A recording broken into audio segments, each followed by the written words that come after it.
Speaking of that, how are you going to make sure that mail-in ballots and voter fraud, which we heard from a lot of people in line, was an issue front and center? They're very concerned about mail-in voting. So forget the past. What are you going to do to make sure we don't have problems going forward? If you have mail-in voting, you automatically have fraud. If you have well, there's mail-in voting in Florida, That's and you right. won huge. That's right. If you have it, you're going to have fraud. But you won. Because you don't have any. When you go into a voting place, like you go into one in a properly run state, they look at you, they give voter ID, you give all sorts of identification.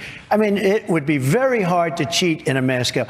When you send out millions, like California, I think they sent out 36 million ballots. They don't have a voting booth in the whole place.